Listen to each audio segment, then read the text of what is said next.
Tebe teďka čeká 6.6. velký zápas. Poprvý v oktagonu. Jaký to je se vrátit k tréninku po tolika letech?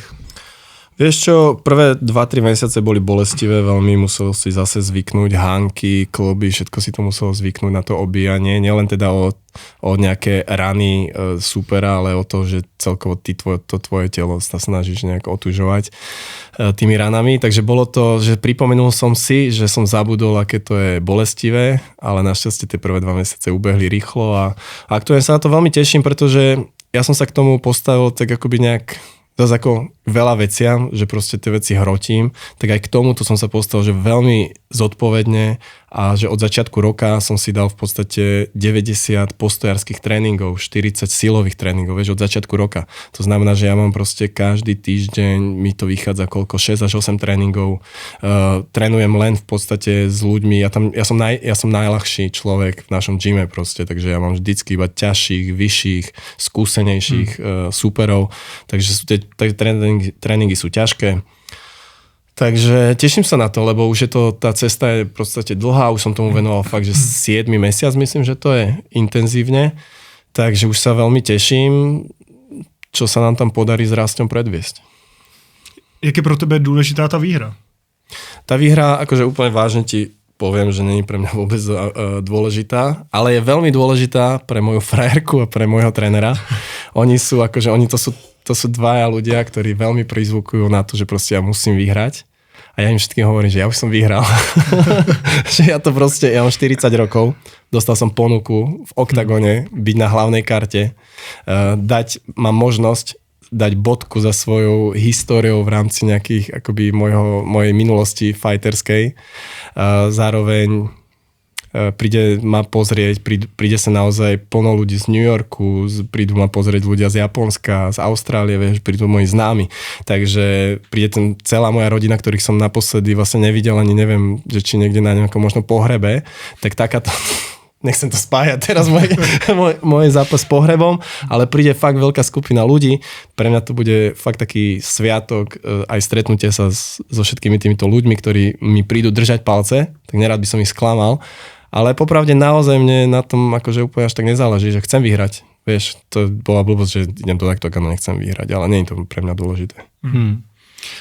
Když se řešil ten soupeř, byla by pro tebe i možnost jít proti profíkovi? My jsme se tady o tom bavili se Spicy Pajou, ten to měl proti profíkovi. Hej. Bylo by to něco, co by ti jako lákalo? Vieš čo, ja ti poviem úplne pravdu, že ja keď som dostal túto ponuku a už som vedel, že to je Rastio nejakým spôsobom a povedal som Palovi dobre, že OK, idem do toho, tak ja som to akoby trošičku v mojej hlave a v sebe bral, akože idem proti profíkovi, pretože som to bral, že Rastio sa v tom čase prezentoval, alebo aj to je akože nie, že on sa prezentoval, tak to je, že robí x rokov jiu-jitsu, že tam má pomerne dosť akože vysoké postavenie, alebo nejaké, že získal hnedý pás, čo je určite akoby veľmi cenné.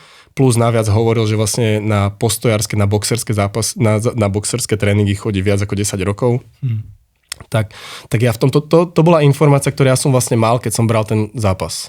Plus naviac som vedel, že o 10 kg ťažší, o 7-8 rokov mladší, tak ja si hovorím, že wow, tak toto je taká výzva, že proste akože ja som taký outsider, že to bude pre mňa brutálna výzva, že fakt makať, pretože proste fakt idem... Fakt si sa bral ako outsider, jo?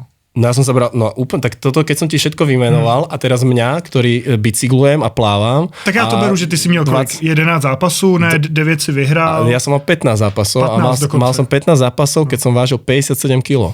Vieš, keď som vážil 57 kg a dokonca 4 zápasy som dokázal dať v jeden deň lebo to bolo také obdobie. My sme chodili na na tie open turnaje, kde som ja dal v jeden deň 4 zápasy proste, lebo sme boli naobliekaní jak Michelini a okopávali sme sa proste jak mravenci, keď vidíš v televízii.